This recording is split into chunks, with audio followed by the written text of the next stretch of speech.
Barmer Jaisalmer Lok Sabha seat से भाजपा प्रत्याशी कैलाश चौधरी के सामने कांग्रेस पार्टी किसको देगी टिकट, जो संपूर्ण जानकारी इस वीडियो के माध्यम से हम आपको बताएंगे। जो निर्दलीयों के नाम चल रहे हैं वो निम्नानुसार हम आपको बताएंगे।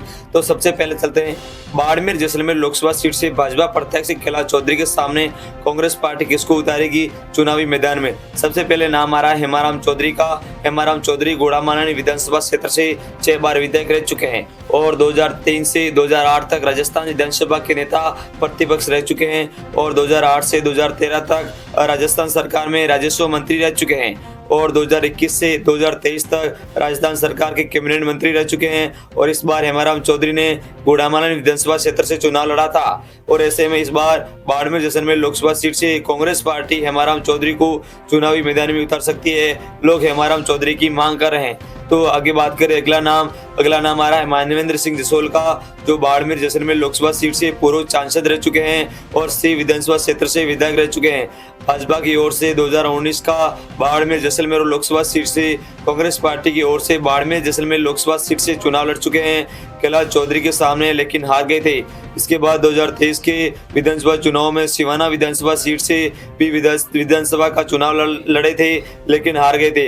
अब 2024 भी चुनाव बाड़मेर जैसलमेर लोकसभा सीट से मानवेंद्र सिंह जसोल लड़ सकते हैं। मानवेंद्र सिंह जसोल पूर्व केंद्रीय मंत्री, विदेश मंत्री, रक्षा मंत्री, वित्त मंत्री रह चुके हैं अटल बिहारी वाजपेयी की सरकार में। जसवंत सिंह जसोल के पुत्र मानवेंद्र सिंह जसोल।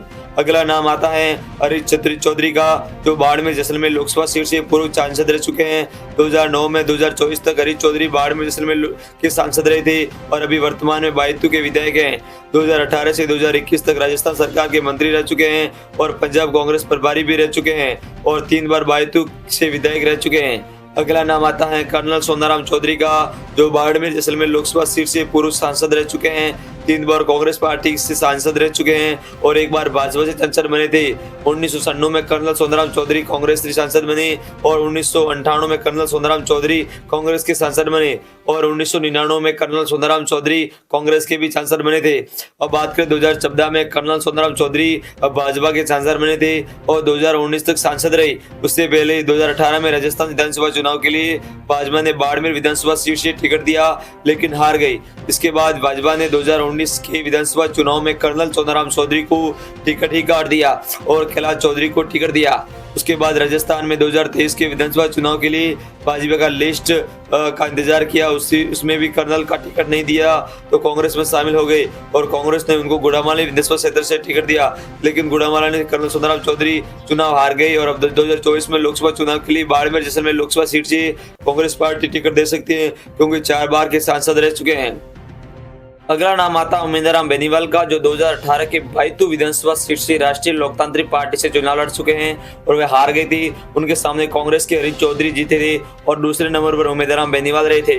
तीसरे नंबर पर वर्तमान बाड़मेर जैसलमेर सांसद कैलाश चौधरी रहे थे और उसके बाद उमेदराम बेनीवाल 2023 के विधानसभा चुनाव में फिर बायतू विधानसभा सीट से राष्ट्रीय लोकतांत्रिक पार्टी की ओर से चुनाव लड़ सकते हैं, लेकिन थोड़ी वोटों से हार गए थे विधानसभा का और अंतर रहा। हरीश चौधरी कांग्रेस की फिर से जीत गए थे।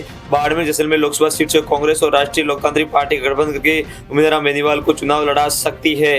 उमेदराम बेनीवाल चुनाव लड़ सकते हैं। उमेदराम बेनीवाल राष्ट्रीय लोकतांत्रिक पार्टी की ओर से चुनाव लड़ सकते हैं।